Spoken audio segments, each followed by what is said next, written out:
Welcome in to It's Always Sunny in Chiefs Kingdom. I'm Austin. I promise it's me. I just have COVID.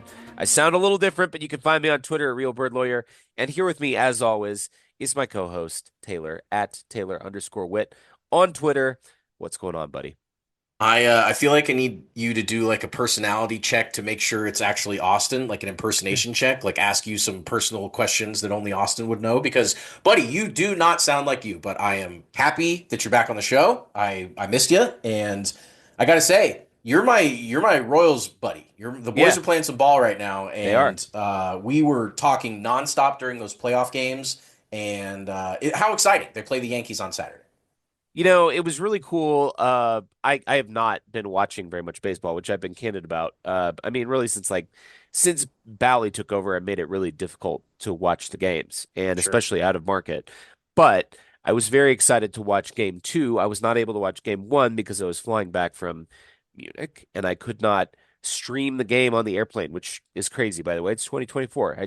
I had internet on the airplane. It just wasn't good enough for me to stream live sports, which come on, let's pop a quick fix on that. But the boys are playing some ball, and I'm very gratified by this. I can't wait for our mid-season get together with Randy. Yeah, for I'm sure. counting down the days for it because we teased this in our last conversation with him before the season.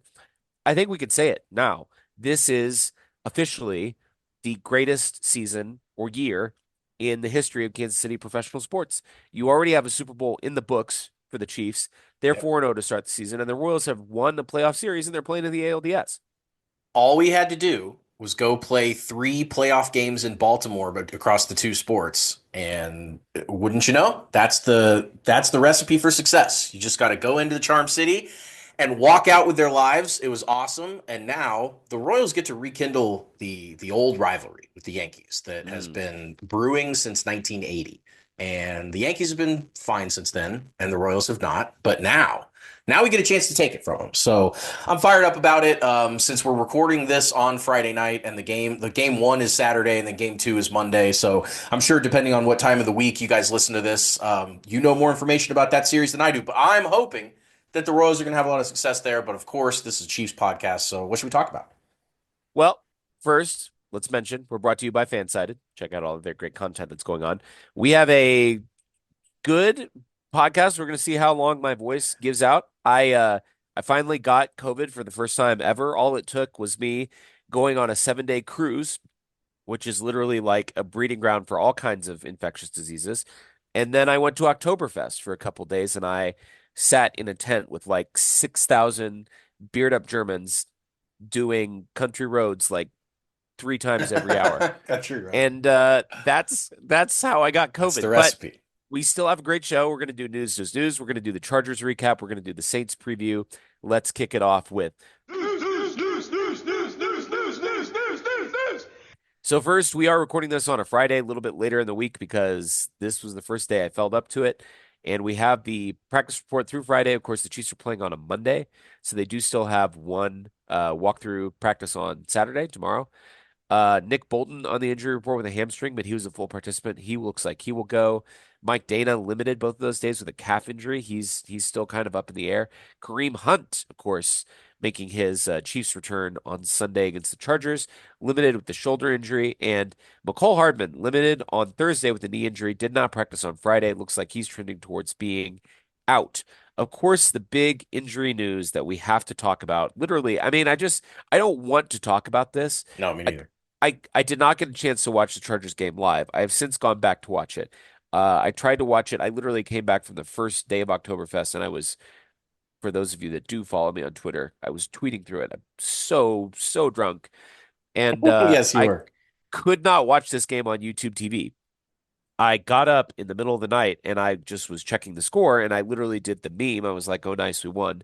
And then I saw the video of the injury and it just made me feel sick. Patrick Mahomes, who usually in his podium interviews is very guarded about the kinds of language that he uses, said he Mm-hmm. felt like shit when he saw it. He Mm-hmm. just dropped that out there in a press conference very casually. I can't imagine how the team must feel about it. But let's get to the nuts and bolts of this. We still don't know what's wrong with his knee. No. He's placed him No, on injured reserve. He's going to be out at least 4 games. He's having exploratory surgery on Monday in Dallas, and we should know more then. But we still don't know if he's coming back, if he's coming back this year, if he's coming back sometime next year. We just don't know. can you clarify the wording on that last? He will have exploratory surgery So on they're Monday in doing they're Dallas? they're doing a knee scope in Okay. Dallas on Monday is my Oh, understanding. So okay. my understanding of how this is going to play out, and there's been some conflicting Yes, reporting about lots. this. Diana Rossini this morning tweeted out a very strange video where she said he was going to get out on the field and test things out, and then they were going to go in and poke around with the knee, which does not make sense at all, and I'm sure is not what's going to happen. But it seems like at this point they're waiting for the swelling to go down. They feel like on Monday, they're going to be able to go in and poke around. What I understand from the legitimate doctors on Twitter that have sort of been providing updates on this injury, they probably know in advance what they're going to do depending on what they find, right? Like they probably have discussed it with the team and with Rasheed in advance. And if they get in there and his ACL's blown, they're just going to patch it up right now. He's out for the year. We'll see him in Yeah, the next year never. training camp. Yeah, maybe never because he might be suspended as well. So, there's And that in hanging up in jail the air as well. and Right, exactly. I mean, we may never see him again. He may be dead. Uh, but there's also a possibility that they get in there and, there's no significant damage to the ACL or there's, limited damage to the PCL or whatever the other thing is in the PCL, knee. MCL, LCL, and ACL are all four Yes, that's right. ligaments that are in the knee. But yes, So the other three, you can have some damage to them without it, necessarily resulting in season-ending surgery. So they're going to go in there on Monday. They're going to poke around in his knee, and you know, I mean, this has been such a weird story because usually, there's a test, just a physical test you press on the knee, and usually that's 90 something percent accurate. And obviously, the test, whatever they did to him on the sideline, Andy Reid came out at halftime and said it's not good. at He yeah, came out after the game and said it's not good. Pat said it's not good. Everybody said it's not good. we And saw it. yet We know it wasn't we good. we saw it, we knew it was not good, right? Like his helmet hit him right in the knee Yeah, and he was down on the field in considerable pain. But since then, you have Albert Breer saying there's diminishing hope, but you also have Nate Taylor saying that there is increasing hope that he might play this year. right. Yeah, and he was saying, I mean, I get my strength through God and stuff like that was what he was saying on Instagram, which everyone tweets through it when they're injured and it doesn't mean anything. But the point is that until we know that he's out for the year, we're always going to have the hope. We're always going to look for the glimmer that maybe the playoffs will start and that'll be Rashee Rice's music, and he's going to come in through the tunnel, and everyone. I mean, like that. That is always on the table until it's not on the table. And I just think as fans right now, since we obviously know nothing about what's going on, we're not doctors, we're not in the building. We just have to wait. We just have to wait for the official word, and it sucks because it's taking a lot longer than it normally would. But with that length comes the potential for it to not be as devastating of news. Now, there have been other people that have speculated that the length of the time between when he was injured and right now is actually really bad. And it actually means that it's Right. such a mess that they don't really even have a surgery plan because they're not. I mean, like, so it doesn't necessarily mean that it's great news that we haven't heard anything, but they IR'd him. So all we can do when we're analyzing this is we know that for the next 4 games, there's no Rishi Rice. And if we're being honest, it's probably a lot longer than that. There's still a possibility that you hear Rasheed Rice's music for that first playoff game, and you also hear Hollywood Brown's music at the same time. And both of Yeah, those guys just come running out on the field together. like We've a got, tag team duo. yeah, we got the whole gang back together. Those two Yep. guys tagging in with Xavier Worthy and Travis Kelsey will be doing his thing, and we'll Pacheco be will be winning Super back. Bowls. We'll be winning Super Bowls again, and it's going to be great. But we The just don't running back know. 1-2 duo is going to be Pacheco and Kareem Hunt, I which looks mean, a lot better than it did early in the season. we may have And Tyreek Hill by then. we Who might who have could Tyreek say? Hill by then. They might add a wide receiver, Who and could then those two say? guys get back healthy. We might have, Amari Cooper by then. I mean, who knows what's going to happen?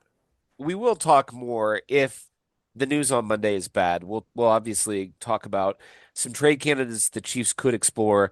I'm joking about the Tyreek thing, but also, Yeah, He only weird has a things. $1.7 billion cap hit this year, so like, it could happen. The Chiefs would be highly motivated for a million different reasons to bring Tyreek back. Number one, they've talked about how a guy that knows the system is an ideal mid-season trade candidate. Not necessarily, you know, best case scenario, but And if you they've need to showed bring a that guy because in, they brought back McCole absolutely they brought back McCole and they just brought and they back brought Jody back Juju, Fortson right? I and they mean, brought back Juju. They liked and Kareem, they like to bring guys back. That's fun for them. They see that. I mean, so anyways, Tyreek is a weird situation, and I'm if Miami wasn't so awful right now and completely lost without Tua and losing a right. bunch of games and not, then there would be no chance that they would be on the he would be on the trade block. But like if you're Miami, you got to be a little tempted to try and rebuild right now while so I don't know. It would like you said. We'll talk about it, especially once we know more about Rasheed. But like, there are some options, and it's not like Demarcus Robinson is the best option on the table. There are some better options. There are some better options. Turning to the running back side of things, some news there. Not better options. Fortunately, Kareem Hunt, there was a rumor going around in the less verifiable corners of Chiefs Twitter that Kareem Hunt might miss this game. He was limited with a shoulder injury, but it looks like he's going to be able to play. Clyde Edwards-Helaire designated to return. He was limited in practice. It's unclear whether or not he's going to play on Monday, but he is back, such as he is. Yeah, I mean, good for Clyde. I'm glad that he's in a position where he can contribute to the team.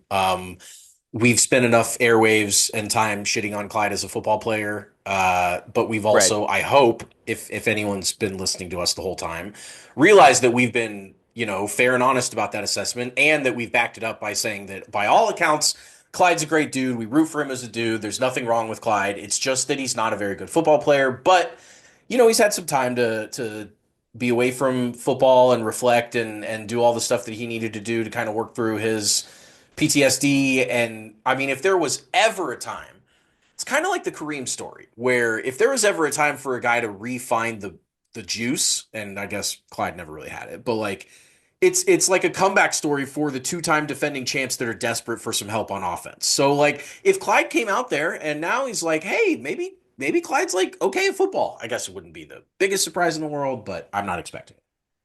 No, neither am I, but it could be cool. Okay, guys, we are going to take a break and talk to you about one of our favorite sponsors we've had on the show in the past. We're excited to work with them again. That is, of course, Underdog Fantasy. It's the greatest time of the year right now. Football's back. It's here until February. It's going to be a fun 6 or so months ahead of us. Of course, as Chiefs fans, it's going to be a lot more fun than that. Over 1 million fans across 33 states got in the game last year by making picks on Underdog, and you can win up to 1,000 times your money just by choosing higher or lower on your favorite player's stats, touchdowns, passing yards, stuff like that. Austin and I have both worked with Underdog in the past before, had a great time. Best ball drafts are a lot of fun. There's so much less stress than your typical drafts. I don't know if you ever won any of your best ball leagues, but I know you had a lot of fun playing them, right? Oh yeah, I mean, a couple wins in there, and I've done the season long thing before, but really what I've been into lately is kind of just more doing the pick'ems every week. Yeah, the pick'ems are a lot of fun. We've really had a good time doing their they've got all the stuff you would expect, like profit boosts and no sweat stuff, and they've got this vulture protection. You can protect your running Oh, I back by love that. also scoring if the backup scores, which is they're in it for the person that's playing, not just to go in there and try and make you lose. I mean, it's definitely they've got some really fun stuff in there. And so making picks on Underdog is straightforward. Signing up is super easy. You go to Underdog's really easy to use mobile app or underdogfantasy.com and sign up with promo code Kingdom. We've used other promo codes in the past, but for this show and this ad, it is Kingdom. Underdog will give you a free pick to use on your first cash pick'em entry, plus up to $1,000 in bonus cash when you deposit. That's Underdog Fantasy. Promo code Kingdom to claim your new customer special of a free pick and your deposit offer. Of course, legalese must be 18 or older and 21 in Massachusetts and Arizona, 19 in Alabama and Nebraska, and present in a state where Underdog Fantasy operates. Terms apply, void in Colorado. Concerns with your play, call 1-800-GAMBLER or visit www.ncpgambling.org. Arizona, 1-800-NEXT-STEP, 1-800-639-8783, or text NEXT-STEP to 53342. In New York, call the 24/7 Hope line at 1-877-8-HOPE-NY or text HOPE-NY to 467-369. Wow, I sounded way better there for a second. Yeah, your voice cleared up. Yeah, miraculous recovery, but now I'm back to COVID voice. We're gonna do a game recap. Chiefs 17, Chargers 10. And normally this would be the part of the show where we would go through the system the Chiefs use every time that they win a game. We're not gonna do it this week.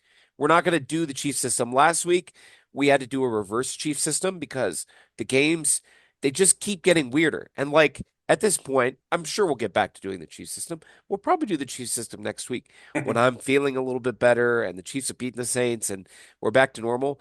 This is not a normal time for the Chiefs. There is right now, there's only one state of existence for the Chiefs, and it's this meme that I tweet out every week, which, by the way, is not even my meme. I appropriated it from somebody else. I think they've gotten banned since then. Like, the only reason this meme belongs to me is because I tweeted it after the Dolphins game last year, where we won 21-14. And we were up 21 to nothing at half. And then we had to rely on a fourth down stop, like at the goal line to win that game. I tweeted it out. And a bunch of people got really mad about it. And ever since then, been getting mad at me about it. And I've had to Mm-hmm. post it because every time the Chiefs have won since then, it's It's been excited to watch my favorite team. I'm going to kill myself. Oh, nice, we won. That's the meme. And that's been the entire state of existence for this Kansas City Chiefs team since the middle of last year. it has. And I will point out that all three of the pillars of that meme are equally as important, which means Yes. we are still extremely excited for our favorite football team to play football. Like every week, I count down to Chiefs games. It doesn't make it any more Back-to-back exciting. champs. Why wouldn't we be Back-to-back excited? champs. It's so fun to be a Chiefs fan. The middle part of the meme, the games, are completely agonizing from start to finish. There is no joy to be had during a Chiefs game as a Chiefs fan. I'm sorry. If you find joy, congratulations. You are built different, and I wish I was like you, but I am a giant ball of mess during those games, Yeah. and I know everyone else is. And then the oh nice we won. Again, we've pointed this out time and time again to these opposing fans, to everyone else that says it doesn't apply to the Chiefs. That part is just as important as the other two. And the Chiefs, all they fucking do is win. All they do is win. They're on a 10 Literally. game winning streak right now. Like, it's crazy. And the fact that people don't seem to get how perfect that meme is for being a Chiefs fan, it bothers me. It boggles my mind. You know what's funny is people will tell me like Seahawks fans and Vikings fans. I think I've mentioned this before. They both claim Yeah. ownership of this meme, and I've literally had them tell me like I'll ask. I'll be like, all right, explain to me what the meme means to you, and they're like, well, it's where your team like does a lot of stupid shit, and the game is crazy, and you shouldn't win, but then at the end you win. And you're winning a bunch of like close games that you shouldn't win. Like the Vikings were like, that year we went 13-4 with like a -4 point differential, Yeah. right? Like, Yeah. okay, like guess what? We're on a 10-game winning streak with a plus 61 point differential, Yeah. right? Okay, like Yeah. there's been one of those games that we won by more than one score was the playoff game against Miami. And Did other you than that, see the the average number margin of victory is like 4.5. of all 10-game winning streaks were 30 points differential closer, lower than the next closest? So like Sure. that's 60. There's never Yeah. been a 10-game streak less than 90-point differential. I mean, no It's team has ever done this, ridiculous. what the Chiefs are doing. We literally we there's literally no team in the history of football that this meme is applied to more. And No, I'm actually starting to get a little bit tired of it because I don't like posting the meme. It's not no, my meme. Like there's parts of it that I don't really agree with. Like I don't like that sure, it's making light of people's mental health. I don't like any of sure, those things. But the, sure. the fact of the matter is, it's now inextricably interwoven with our experience and our lived experience as Chiefs fans. And again, I will congratulate anybody that's listening to this podcast that is mentally balanced before, during, and after a Chiefs game. Can't imagine. You are not. I am not. No. You know, it's all part of the experience. And to be frank, it's important to also note that the anticipation and the oh nice we won, they're small parts of the graph. Like the oh nice we won, like Tiny little sliver. I'll be honest with you, Taylor, I didn't really enjoy the win that much this week. Now listen, if we have opposing teams fans that listen to this podcast, I get it. You're going to be upset. You're going to be really upset about this because I understand that this is a first world problem. Okay.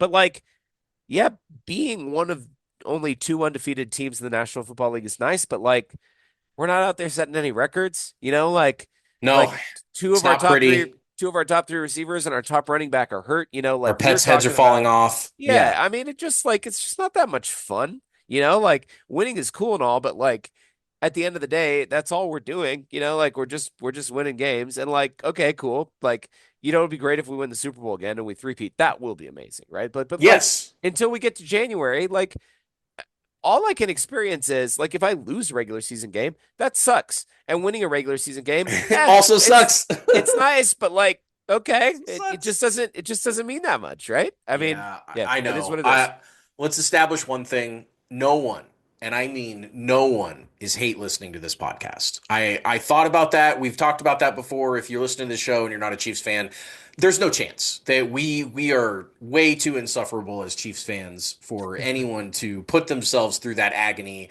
And so I'm just gonna, from now on, everything I say is going to be to the diehards like us because there's no chance. There's just no chance.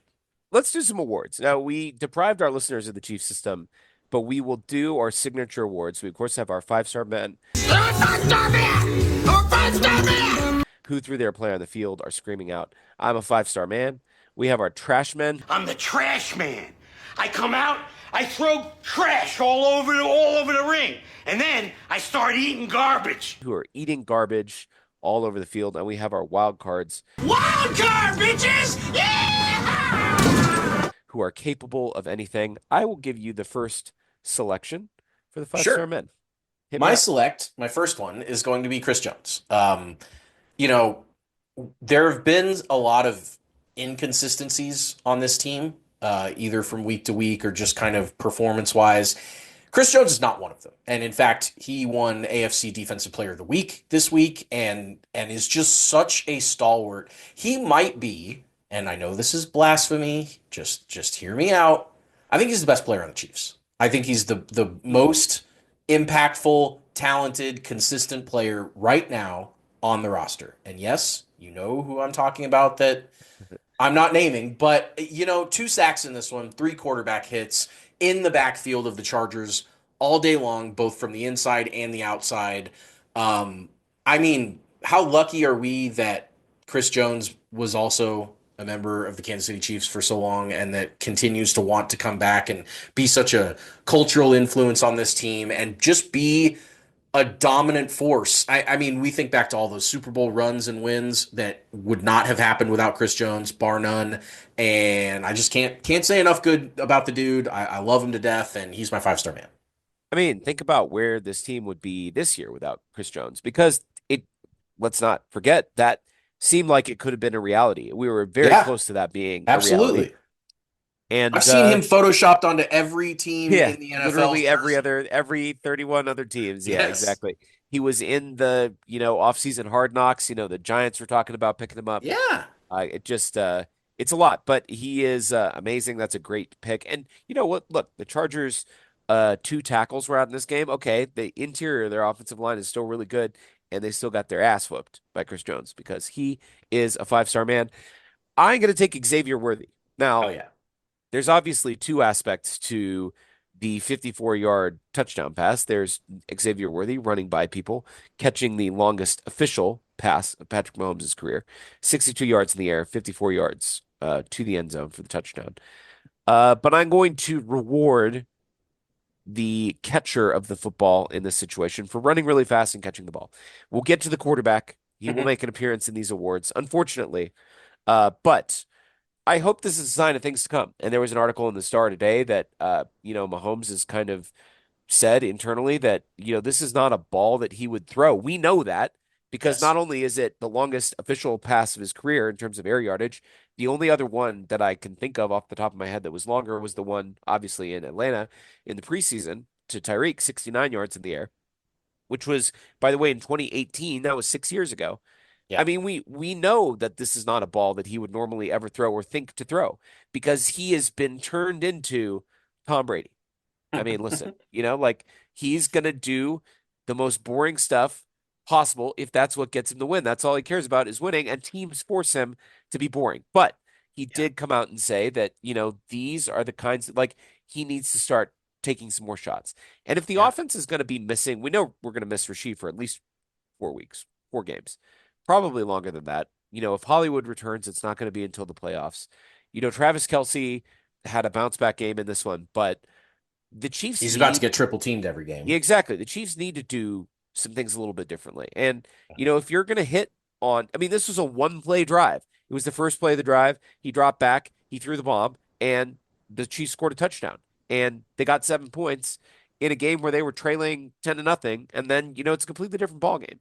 So I'm choosing to reward Xavier Worthy for changing the dynamic of the offense here. We'll talk about the quarterback, but he's my 5-star man.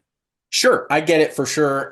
You could also combo that not only with the touchdown, but with the third down icing the game 15-yard catch on 3rd and 6 from the 8 with 2 minutes Sure. to go.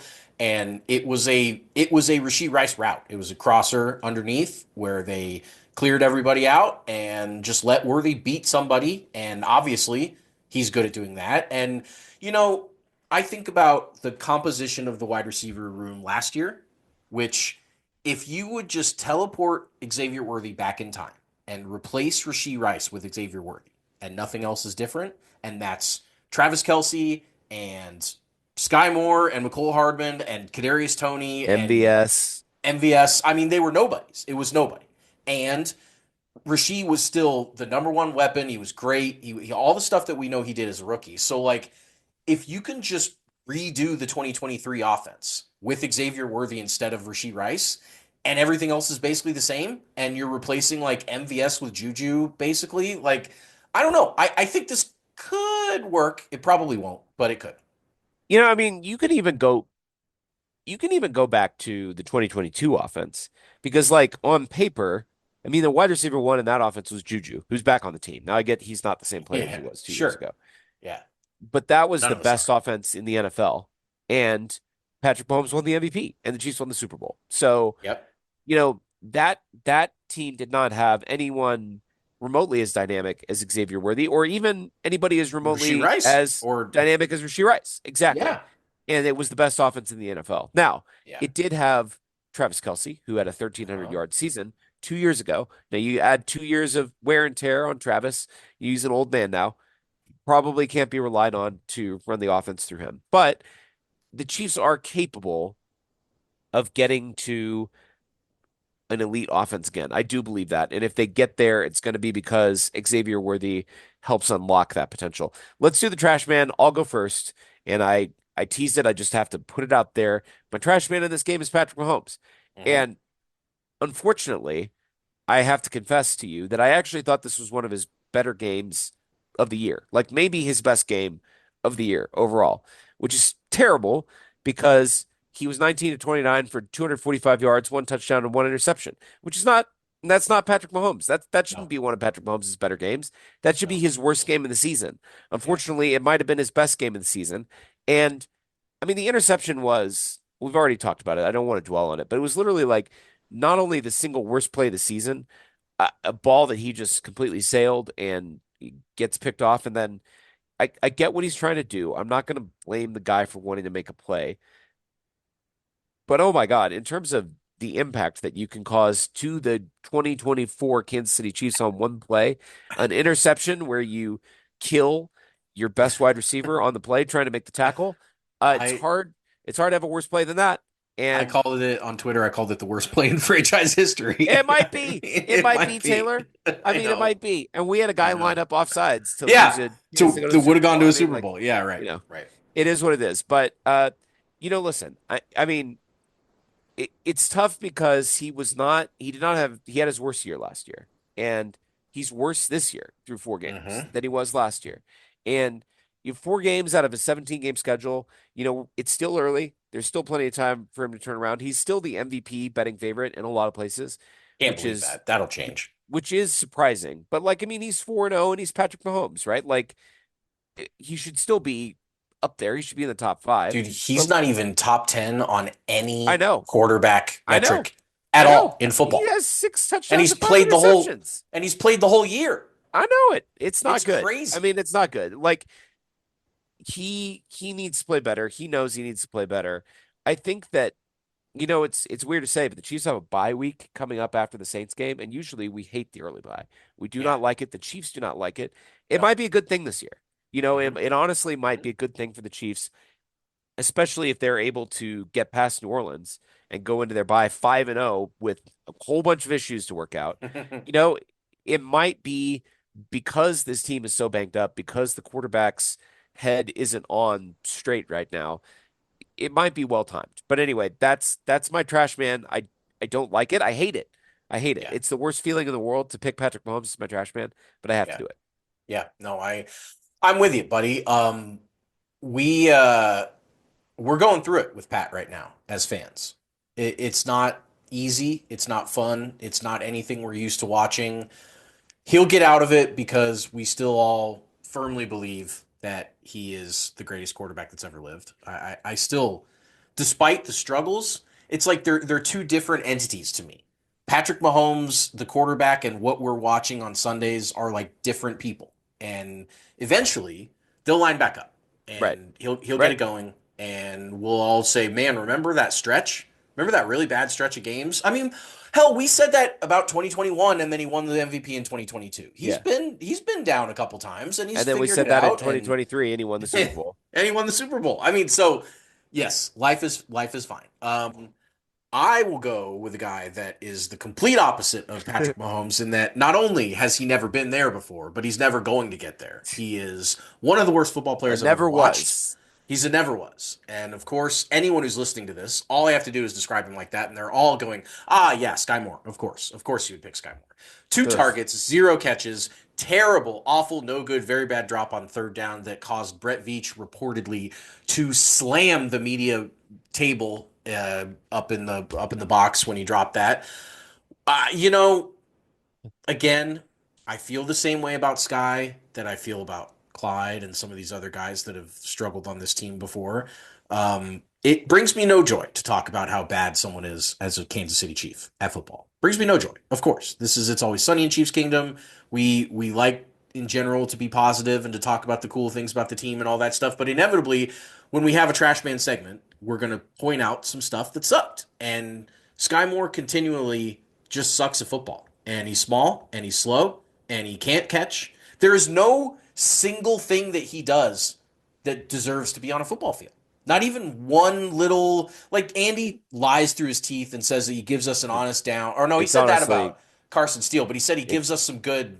Yeah, it's honestly yeah, what. it's ridiculous. Whatever he says about Yeah, this guy. I mean, like, yeah, it's a lie. he's It's a straight it's up lie. it's Sky Moore outrageous. sucks, and it really sucks that the wide receiver room is so thin that Sky Moore is going to end up continually to be a part of this team, like Sure. actually on Sundays, actually like being targeted. Because at this point, there's fucking 4 warm bodies in the wide receiver room. Like they have to get him the ball or try to get him the ball. I guess they can't actually get him the ball because when you throw it to him, he doesn't catch it. But he's my trash man, obviously.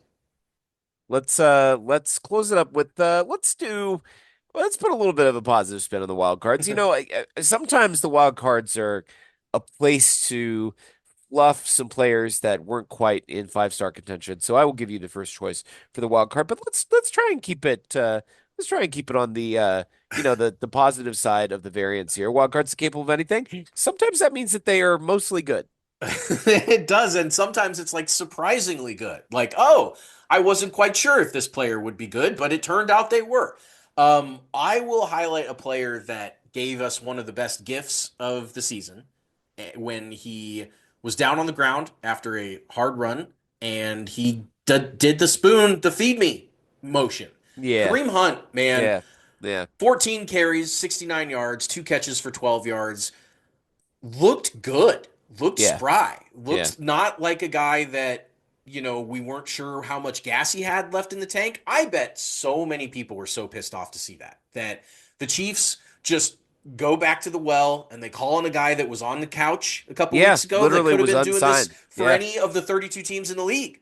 But instead, he waited his turn and the Chiefs brought him back in and you know, I I'm completely over what happened last time. I think he learned his lesson. I think everybody's good vibes about it at this point. They just want him to positively contribute. And like I mentioned to you earlier when we were talking about Pacheco returning, what a hell of a 1-2 punch that's going to be with Pacheco and Kareem. Because Kareem looks like he could be the guy, the RB1 in this offense, at least moving forward. Now, he's banged up this week with the shoulder. We'll see if that's anything to monitor or not. But like I loved him in this game. He's wild card here, and he would be like a 4-star man, like right next tier under sure, the right. guys that we named. He was awesome. Yeah, I mean, not obviously missing some of the bursts which you would expect at his age. Like like he wasn't getting through to the second level and dropping off 30 No. yard gains. I think his longest play in this game went for 10 yards, but I mean, he was running hard. He was making some guys miss. I mean, he definitely looked much better than you would expect a 29-year-old running back who was unemployed. And Yes. I mean, he was almost unemployed last year. I mean, the Browns like Right. brought him back only because Nick Chubb got hurt. And otherwise he would have been on the couch last year. Uh, Hmm. so for a guy to come out of that situation and put up the performance that he did, it's a lot of fun. And as you said, sometimes a wild card is surprising. The fact that he was even here in a Kansas City Chiefs uniform in 2024 is pretty wild. 10 days after signing him, I mean, After everything that's happened, yeah, after such a short turnaround for him to be out there and positively contributing. And yeah, I mean, he really dominated the second half of this game. Didn't get a lot of run in the first half, and then the Chiefs let him cook, and he sure did. I'm gonna go with Jalen Watson, and love that. he's a guy that I actually considered for my 5-star man. I could have fluffed Travis Kelce here as well. He was also great. This was his best game of the year, but Jalen Watson, he gets the wild card because he should have had another pick six and he dropped it. He Yeah. obviously, we remember his infamous pick six of Herbert as rookie a couple seasons ago, but had a pick six in his hands, jumped the route, would have been an easy touchdown. He dropped it, but otherwise, he was absolutely lights out in this game. 5 targets, 0 receptions allowed. He completely shut down the guys that he was covering, and I mean, it's funny because you can have these individual members of the Chiefs secondary besides Trent McDuffie, who obviously is elite. And you don't know who it's going to be on any given week, whether it's going to be Joshua Williams or it's going to be Jalen Watson or it's going to be one of these other guys. But like they all just step up and play ball. And Jalen Watson is the guy playing ball right now. And he's a wild card, but really, he's right there. He could have been a 5-star man. Yep. Agreed. Yeah, it's a good pick. It, he's been such a good thing to fall back on for the potential of this year's defense. Like, if Jalen Watson hadn't been doing that, what he's been doing, he's been good this year. And, we didn't really know what things were going to be like post L'Jarius Sneed. And turns out they seem to be Pretty fine good. in Pretty the good. Pretty secondary. decent. Seems like everything we've relied on when we've been talking about how, yeah, they lost an all pro corner, but remember, I guess Snead got screwed on the all pro. He should have been all pro. But, Dave Merritt, Steve Spagnuolo, Brett Veach, in them we trust. Except when it comes to Sky Moore. But, when it comes to On the DBs, defense, on the DB side of the ball, we trust them. let's talk about the game that's going on this week. The Saints are coming to town to play the Chiefs on Monday Night Football, a really bizarre, NFC, AFC Monday night matchup against a team that frankly, I forget exists a lot of the time. I mean, just like, Sure. one of the most forgettable teams in the NFL, along with the other teams in the NFC South. But here we have them, the 2-2 New Orleans Saints, led by our old friend Derek Carr. And that's where I want to start with this game before we jump into both sides of the ball. Derek Carr versus Arrowhead Stadium. All right, let me just hit you with some numbers here. 1-8 in his career in Arrowhead. And we, of course, remember that the one game that he won was the one time that Arrowhead was empty because of COVID-19. There were about, 16,000 in attendance or something like that. And of course, the Raiders were so jazzed up by that they circled the stadium in the bus a couple of times. Look how that worked out for John Gruden and Derek Carr. But Mhm. if we look at his career numbers at Arrowhead, it's really striking. Career 65.1 completion percentage at Arrowhead, that drops 5 points to 60.9%. In his career, a 92.6 passer rating. At Arrowhead, 76.1. So that's like a good Mm. 16-point drop off there.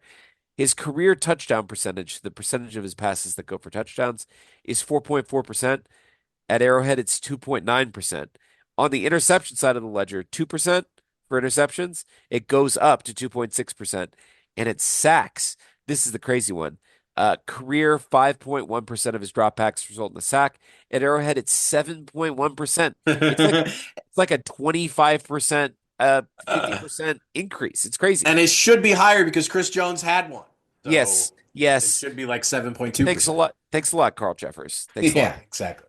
Yeah, Carr, I mean, traditionally, that game was a get right game for the Chiefs. Obviously, there was the one hiccup, and last year, we won't talk about what the Raiders did. But in general, when Carr came to Arrowhead, it was good news for the Kansas City Chiefs. And we'll see if a little different surrounding cast for him has a different story this time. But yeah, those are not good numbers for sure. Speaking of surrounding cast, we have some former Chiefs returning to Arrowhead Stadium. Tyrann Mathieu, of course, the former All-Pro for the Chiefs, who won a Super Bowl with them in 2019. He will be back. Colin Saunders, who is probably most famous at this point as the brother of one of Taylor Swift's backup dancers, but he did say that his brother will be cheering for him and he will be wearing the Saints gear and that Colin paid for his ticket. So, he basically said, I mean, Taylor's his boss and I'm his brother. So, Yeah, I've been around yeah, longer. makes That's sense. completely fine. But Willie Yep. Gay, of course, recently former Chief. He obviously was with the Chiefs last year, won the Super Bowl, last two Super Bowls with the Chiefs. He will be returning to Arrowhead as a member of the Saints. So we've got a little bit of flavor here. Three guys on the defensive side of the ball coming back who, all play you know, I mean, Tyron is obviously playing a very significant role, and Colin and Willie Gay are getting some snaps, and they'll definitely be out there against Patrick Mahomes and Mm, the boys. They will not. Willie Gay's got a broken hand, and Really? yeah, he didn't participate in practice Thursday or Friday, and he's out for the game. He had a big cast wrapped around his hand in the hospital after their last game, Oh, that's a and bummer. so that was a bummer because I love Willie Gay, and I mean, I guess maybe it's not a bummer because I Sure. mean it's a Yeah, bummer we that he don't. hurt his hand because I like the guy a lot, but he's a good football player. He's a good linebacker. I'm glad that the Chiefs don't have to deal with his speed and all the stuff that he brings to the table. And then I didn't see Tyrann Mathieu on the injury report, but I saw a report that he is dealing with groin and heel injuries right now. Hmm. So seems like something where after the last game, it at least bothered him enough to where these reports came out. Now maybe it's not enough to where it's an injury designation for the game, but he's not quite at 100%. He will definitely be in this game. Spags spoke glowingly of Tyrann Mathieu in the presser this week, said that, he was I forget if he said number one culture difference maker, but he said he's one of the biggest cultural impacts on this team. He said that when the DBs get to the stadium, they get out there early to stretch. That's something that Tyrann brought to the team. That was a habit of his that Hmm. they still do to this day. That just comes with just being accountable and being on time and all that stuff. And I mean, you know, Spags said he holds a special place in his heart. And I think the more distance we get from Tyrann Mathieu being a Chief and the more we don't have to deal with the headache that was his social media presence, Yeah. and he's still been out there for the Saints a lot, especially, this year. And I mean, he's been a good player. It's not like a lot of times when players leave the Chiefs, I feel like they kind of wither and go away. I Yeah. don't really remember a lot of superstars. Tyreek Hill is probably the Yeah. biggest Tyreek. counterexample of that. But like most of the time when guys leave, we really don't hear from them very much ever again. And Tyron's been like right out there and making big plays for them and interceptions and stuff. And he's from Louisiana. He went to LSU. It's a great story. I love that he signed with them after here because at least it was like, okay, that's a fit for you that totally makes sense. You go be happy, buddy. So I'm excited to see him, and I assume I'll be really disappointed if not that the fans are going to really warmly welcome all those guys back. I'm sure they will. And another guy that they will warmly welcome back is the guy banging the drum this week, Jamal Charles. Hell yeah. We all remember his iconic 2012 performance against the Saints. Week 4, the Chiefs are 1-2. Jamal's coming off of knee surgery the previous year and doesn't look like the same guy. And then in the third quarter of this game, he rips off a 91-yard touchdown to cap a 233-yard rushing day, 288 total yards in this one. And the Chiefs rally from 18 points down. They're down 24-6 in this game. They come back to win 27-24. The Chiefs had 6 points. Jamal Charles rips off that 91-yard touchdown run, and the Chiefs come back to beat the Saints. He's going to be banging the drum on Monday night. That's going to be fun. Love that dude so much. Really, really wish the timelines had aligned a little bit better for him. My And God. he took one Would have practice changed the snap, game. practice handoff from Patrick when he retired a one-day contract with the Chiefs and all that fun stuff that he did a couple years ago. But yeah, I mean, probably the single most impressive athlete that the Chiefs have ever had, maybe. I mean, certainly up there. Well, him and Tyreek. Those would be the two. Yeah, that's fair. Tyreek That's the conversation. certainly right there in the short list. Yes, just a fun, explosive, good guy. Really, really have a lot of fond memories of Jamal holding up some really bad Chiefs teams and just putting them all on his back. And yeah, I think that's a great pick here. And hopefully Arrowhead will be rocking. It'll be Monday night in at the same time that the Royals are in Yankee Stadium for Game Yeah. 2 of the Right. ALDS. So both games will be right around 7 o'clock Arrowhead time. So I mean, I know everyone in town's going to be just jazzed that night, just ready to watch some sports and cheer on their team. So it's going to be fun. Dude, that's a great point by you, and I'm glad you brought that up because we talk a lot on this show about the 2014 wildcard game, and I know I've shared this story on the podcast a number of times, but I went to the Monday night game against Tom Brady the day before the wildcard game, and then I went to the wildcard game the next night on Tuesday night. And I mean, that Just was for context, we're on to Cincinnati kicking Tom Brady's yes, I ass. This was 41, the 41 to Monday 14. Night Massacre.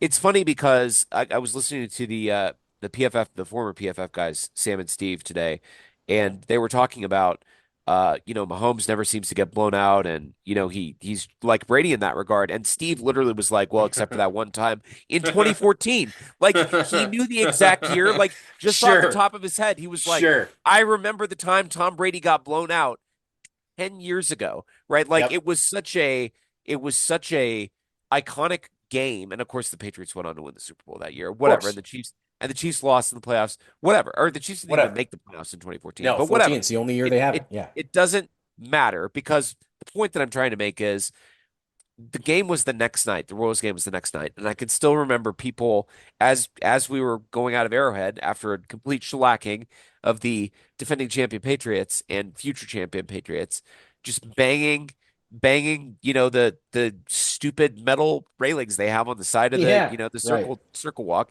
and doing the "Let's Go Royals" chant. So I have no doubt that Arrowhead is going to be packed. It's going to be electric. It's going to be a Yeah. ton of fun. And let's dive into this just a little bit. When the Chiefs have the ball, I no longer get excited to talk about the offense. I will say the No, Chiefs me are neither. 10th. The Chiefs are 10th in offensive DVOA, which feels crazy because the offense feels awful. Like it feels like the worst offense we've ever seen. And, we're very spoiled. Offense is down across the league.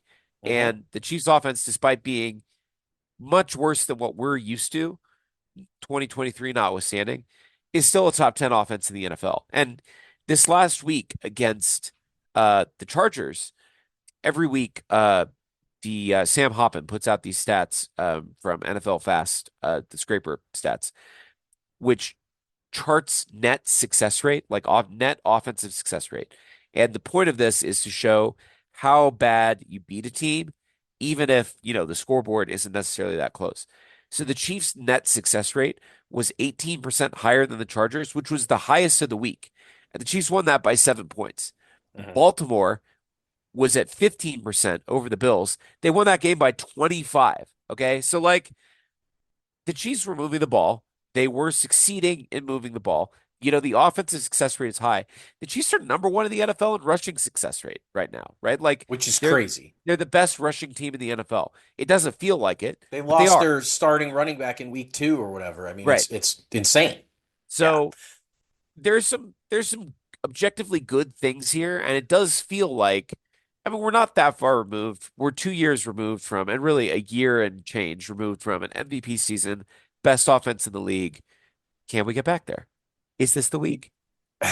Well, I earlier today was looking at just performances by players over the first 4 weeks of the last 6 years of football, just to kind of see the offense is down across the league, like pretty significantly, Yeah, way and down. so the fact that the Chiefs are 10th, if we teleported this Chiefs team back to 2020 or 21 or whatever, they'd be like 25th. Like it's Sure, sure, seriously sure. the production across the league. I'll just a couple numbers here. 300-yard passing games. I'm going to say every year from 2018 through now of how many 300-yard passing games there were in the first 4 weeks, which is the same number of games, same number of teams. Right, There's right, right, no, right. No bye same weeks. exact sample Yeah, size. right. 40, 39, 34, 35, 25, 27 last year, 14 this year Oh of my God. 300-yard passing. 40 in 2018 and 14. Now, I know Pat had four of them or whatever, but, Yeah, right. I mean, it's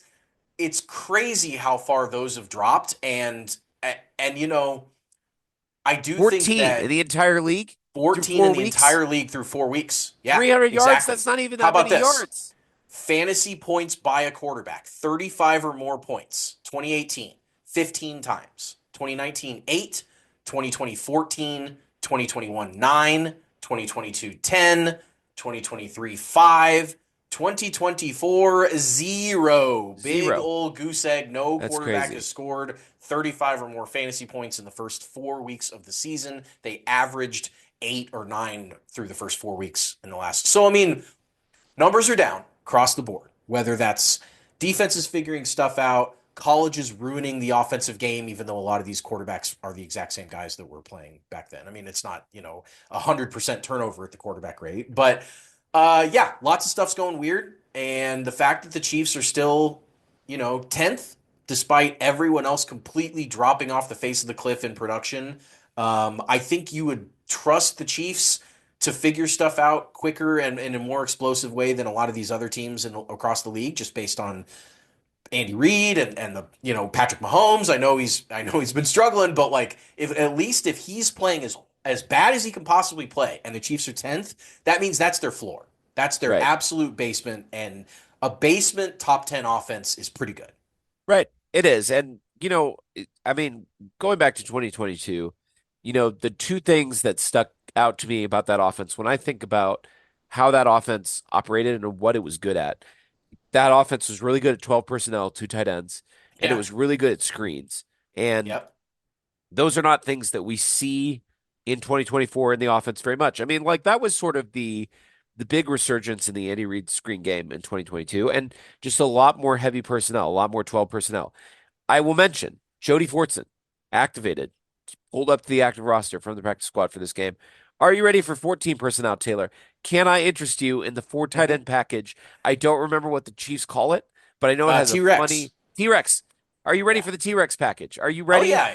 for the big giant lizards with tiny little arms on Yeah. on Monday night? Because you're seeing it. That's what we're gonna have to do now. Yeah. Whatever gets it done.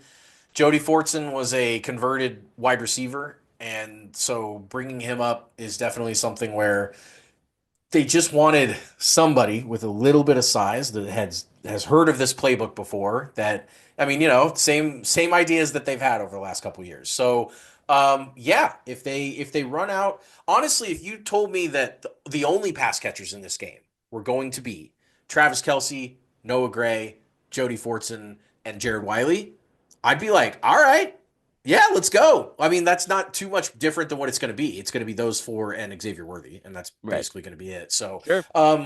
yeah. So let's fire up the T-Rex and stomp through some forests or do whatever T-Rexes do. Yeah, sure. Stomp through the jungles and scavenge some meat because, that's, more what they were into, I think. I don't know. Sure. I'm not a dinosaur expert anymore. I know it was controversial back in the day, but yeah, there's just too many dinosaurs these days. All the ones that we thought were dinosaurs when we were kids, they don't exist anymore.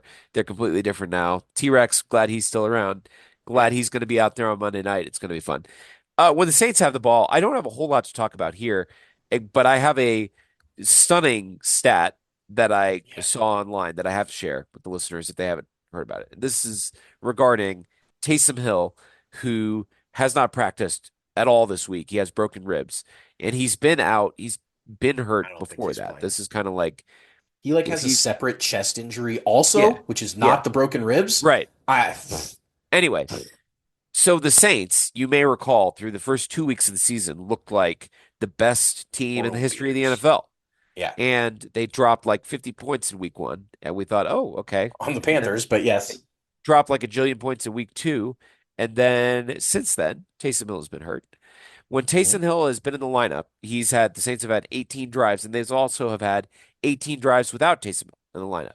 So with Taysom Hill, 18 drives, they've scored 11 touchdowns on 18 drives, which is Pretty good. outrageous. Pretty That's good. that's ridiculous. And they've also Yes. scored 4 field goals. So they've scored 15 times on 18 drives, which is They like punted 3 times or turned they it over. punted, yeah, they punted or turned it over 3 times.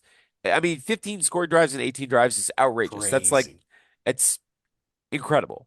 Yeah. Without Taysom Hill in the lineup, 18 drives, 2 touchdowns, 4 field goals, six Ooh, scoring drives on 18 drives. So we've got 12 15 non-scoring scoring drives. drives with Taysom Hill, five without Taysom Hill.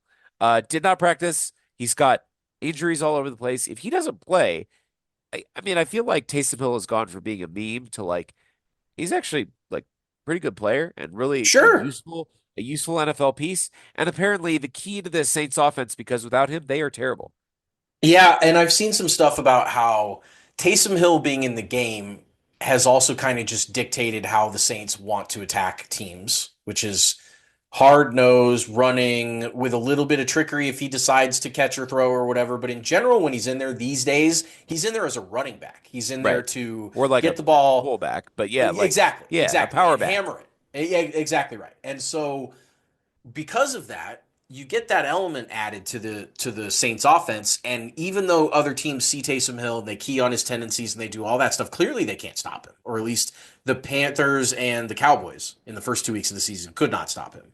And then when he's not in there, it becomes, and I mean, Alvin Kamara's been good this year, very good actually. And so it's not to say that they can't run the ball without him, but I just wonder if they lose some of that identity and some of that, like, I don't know, they just kind of don't really know what they're good at. I mean, Chris Olave and Rashid Shaheed are not nice pieces on the wide receivers, and Kamara's good, and Carr has been good, Yeah. and it was easy to shit on him when he was a Raider, but like he's been a good pickup for them. He wasn't great last year by any means, but like he doesn't really make a ton of mistakes. He doesn't really cost you. He doesn't. He's kind of like Alex Smith was at this point in his Sure. career and Yeah. late in Alex Smith's career, where like he's gonna move you down the field, and yeah. So I do think that they have the pieces, but clearly something is missing from the secret sauce when Taysom Hill's not in there because they're just not the same team. I mean, you mentioned Derek Carr. This is by some metrics the best ball of his career. I mean, he has a career high passer rating through 4 games, 103.9 quarterback rating. That would be the best of his career if he kept that up. His third Sure. best QBR, 62.8, which is like right up there with his two other good seasons when he was a Raider, whenever that was a million years Yeah. ago. If you want to compare and feel terrible and awful, I'm going to do this because I had to see it. Now I have to share it with you and I have to share it with all our listeners. Derek Carr has a 103.9 quarterback rating. Patrick Mahomes has a career low 89.7 through 4 games. So Gross. Derek Carr with a 14-point higher passer rating than Patrick Mahomes right now. And QBR, Pat is at a career worst 52.3, which is also 10 points below Derek Carr's current QBR. So, usually when the Chiefs go into a game, they have the advantage at quarterback, almost always. In fact, every single time. But week 5, 2024 NFL season, that's when it all ends. Derek Carr, better quarterback than Patrick Mahomes right now. Chiefs don't have the advantage there. They're probably going to lose this game. Let's pick it. Let's uh Yeah, let's see how this is going to go. yeah, I mean, I think it's foolish to bet against the Chiefs or to predict the Chiefs to lose or to do any of that until they show that enough is finally enough, and they finally will succumb to all of these wounds. They're like the Black Knight in Monty Python that keeps Yeah, getting limbs cut off, and is that's a just good way to compare it. Yeah. sitting here and saying, "Come back, you haven't had enough." Like they're crazy. They're crazy that they keep fighting through these and keep winning games. And I don't I don't trust the offense at all. I do, however, really trust the defense. Like the defense has turned into what we thought of was the offense for all those years, which is the backbone of the team. And I know everyone has accepted by now that the Chiefs are a defense first team. Like if you haven't accepted that, I don't know what you're watching, but it's not Chiefs football because they are absolutely winning these games by stuffing the shit out of these other teams and just being better on the defensive side of the ball than the other teams are at offense. Look no further than their numbers against running backs, against like RB1s on all their other in all their first four games this year. Against each team's feature running back in the offense, Derrick Henry had 13 carries for 46 yards. Zach Ooh. Moss in week 2 for the Bengals had 12 carries for 34 yards. Bijan Robinson, one of the absolute best running backs in the NFL for Atlanta, week 3, 16 carries, 31 yards. And J.K. Dobbins last week against the Chargers, 14 carries for 32 yards. Combined in 4 games, 55 carries, 143 yards. 2.6 yards per carry and less than 40 yards on the ground per game. So I'm not saying that Alvin Kamara is going to get 2.6 yards a carry for 40 yards or whatever. But I'm saying that if he does, no one should be surprised because absolutely against Henry and Bijan, I mean, two of the premier running backs in the NFL, Derrick Henry's gone absolutely ape shit ever since that game on Yeah. everybody. And, He almost so I dropped. mean, He literally dropped 199 on the Bills last yeah, week. So, you know. he dropped 87 on the first rush against the Bills, which is, ridiculous. So uh, all that is to say that if the Saints want to come into Arrowhead and beat the Chiefs with Alvin Kamara, good luck. If they want to beat him with Derek Carr, good luck. If they want to beat him with Taysom Hill, they can't because he's dead, basically. I don't know what their plan is. So I'm going to pick the Chiefs. I'm going to pick them. So last week with Harms, I picked the Chiefs to win 19-10 and they won 17-10. So Oh, look at you. I'm You feeling are myself on adjusting that to one. our new reality. I And am. I am. I don't think the Chiefs are going to put up a boatload of points. I don't think the Saints are going to score very much at all. And so I'm going to go with 17-3 Chiefs over Saints. hmm. See, I'm going to lean into this all the way, and I am going to pick the Chiefs to win this game. But you know what? I think at this point, the only thing that exists is the meme. The meme is just about having the most excruciating watch 3 to possible nothing Chiefs final while score. winning the game. No, no, no, no. It can't be 3-0. It has to be 10-9. That's going to be the Oh final score. no. The Chiefs are going to win 10-9 in this game, and it's going to be excruciating. But the Chiefs are going to be 5-0 going into their bye week. We will talk to you guys next week. Go Royals. Go Chiefs.